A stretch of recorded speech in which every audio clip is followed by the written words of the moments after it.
નમસ્કાર, આપ જોઈ રહ્યા છો સ્પાર્ક ટુડે ન્યૂઝ। જંબુસર વિધાનસભા વિસ્તારના નાહિયર ગામે પીએમ કિસાન દિવસની ઉજવણી ઉત્સાહભેર કરવામાં આવી। કાર્યક્રમમાં જંબુસર આમોદ વિધાનસભાના લોકલાડીલા ધારાસભ્ય ડીકે સ્વામીજી વિશેષ ઉપસ્થિત રહ્યા હતા। આ પ્રસંગે ધારાસભ્ય કેન્દ્ર અને રાજ્ય સરકારના ખેડૂતના હિત માટે અમલમાં મૂકવામાં આવેલી વિવિધ કલ્યાણકારી યોજનાઓ અંગે વિસ્તૃત માહિતી આપી હતી। તેમણે ખેડૂતોને સરકારી યોજનાઓને વધુમાં વધુ લાભ લેવા અપીલ કરી હતી। કાર્યક્રમ દરમિયાન ખેડૂતોને ટ્રેક્ટર ખરીદી માટે સરકાર દ્વારા મંજૂર કરાયેલા સબસિડી મંજૂરી પત્રો ધારાસભ્ય ડીકે સ્વામીજીના હસ્તે વિતરણ કરવામાં આવ્યા હતા। લાભાર્થી ખેડૂતોએ સરકારનો આભાર વ્યક્ત કરી યોજનાને આવકારી હતી।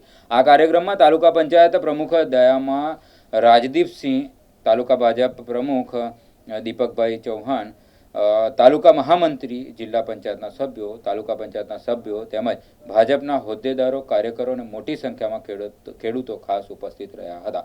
સમગ્ર કાર્યક્રમ સૌહાર્દપૂર્ણ વાતાવરણમાં સફળતાપૂર્વક સંપન્ન થયો હતો।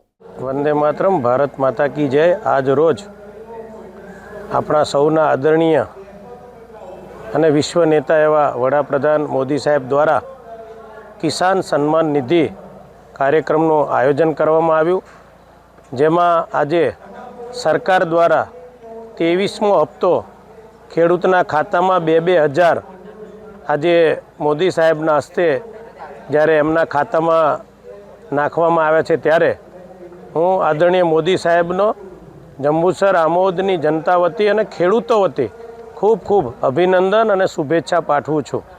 આજે આ કાર્યક્રમ નાહિયર ખાતે હનુમાનજી મંદિર ખાતે આવેલ હોલમાં રાખવામાં આવ્યો, જેમાં તાલુકાના પ્રમુખ એવા રાજદીપસિંહ, તાલુકાના પાર્ટીના પ્રમુખ એવા દીપકભાઈ તેમજ વિમલભાઈ, જિલ્લા પંચાયત તેમજ ચૂંટાયેલા સૌ સભ્યશ્રીઓ, સદસ્યશ્રીઓ, મહામંત્રીશ્રીઓ ઉપસ્થિત રહી તેમજ તાલુકાના સૌ ખેડૂતો આગેવાનો ઉપસ્થિત રહી અને આ કાર્યક્રમનો લાભ લીધો। લગભગ 18,800 કરોડ જેટલી રકમ આજે આખા ભારતના જેટલા ખેડૂત છે તમામ ખેડૂતના ખાતામાં 2,000નો હપ્તો આજે મૂકવામાં આવ્યો।